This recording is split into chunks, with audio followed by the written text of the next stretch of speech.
চলে যাইতেছি। কই যাচ্ছেন ভাই, বিদেশে নাকি? না রে ভাই, টাকা পাবো কই, বরিশাল যাই। এই গানটির বাস্তবতা নিজ চোখে দেখার জন্য বরিশাল যাওয়ার একটি প্ল্যান করলাম। বরিশাল যাওয়ার আগে ছেলে মেয়েকে একটু ফিটফাট করে দিলাম।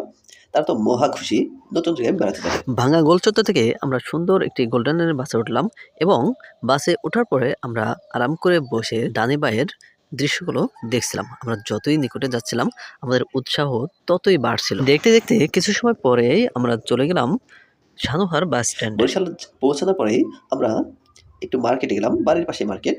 তো গ্রামের মধ্যে হলেও সেখানে খুবই জমজমাট পরিস্থিতি। তো এরপর আমরা সন্ধ্যার সময় দেখলাম যে এক লোক অনেকগুলো মাছ দিয়ে এসেছে। আমরা সেগুলো দেখে আসার পর বাড়িতে দেখলাম যে সুন্দর কিছু আয়োজন হচ্ছে আমাদের খাবার দাবারের জন্য, রাতের খাবার। তো সেখানে চিতই পিঠা বানানো হচ্ছে এবং হাঁসের মাংস। দেখেই বুঝতে পারছেন আপনারা যে খাবারটি খুবই মজাদার হবে।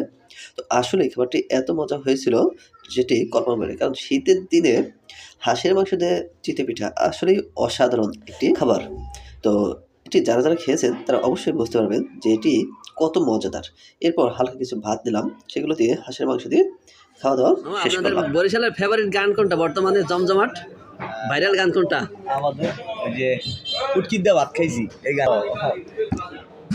যে আমাদের বরিশালের ফেমাস গান হচ্ছে একটা পিচ্ছে যে গানটা গাইছিল, আইতে শাল যাইতে শাল মগবাড়ি বরিশাল।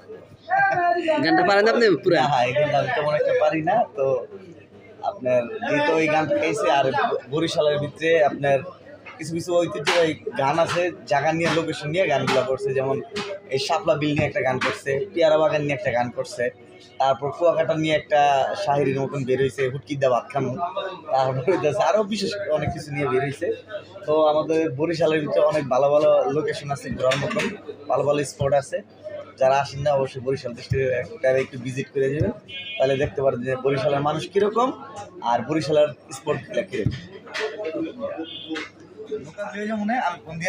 আমরা এখন আছি বরিশাল জেলার উজিরপুর উপজেলায় হাতিশুল ঈদগাহ মার্কেটে। মার্কেটটা আসলে খুবই জমজমাট। গ্রামের মধ্যে হলো এটি মনে হয় না, মার্কেটের মধ্যে যখন ঢুকি তখন মনে হয় যে আসলে এটা গ্রামের মধ্যে। তো এখানে আমরা আসছি, আমাদের সাথে রিফাতও আছে, রনি আছে, রনি মোবাইল নিয়ে ব্যস্ত আছে। এখন আমরা নাস্তা করার জন্য আসলাম। তবে এখান থেকে উল্লেখযোগ্য এবং বিখ্যাত কিছু স্থান রয়েছে, যেটা সাতলা বিল বা শাপলা বিল আমরা যেটা বলি। এই বিলটিও এখান থেকে খুবই কাছে এবং আগামীকালকে আমাদের প্ল্যান রয়েছে যে আমরা বিখ্যাত যে টিয়া মসজিদ রয়েছে সেই মসজিদটিতে ইনশাল্লাহ আমরা যাব। তো সেটিও আপনাদেরকে ভিডিও সহকারে দেখানো হবে। হ্যাঁ, সরাসরি নদী থেকে ইলিশ ধরবো, সন্ধ্যা নদীর বিখ্যাত। আচ্ছা, ধন্যবাদ।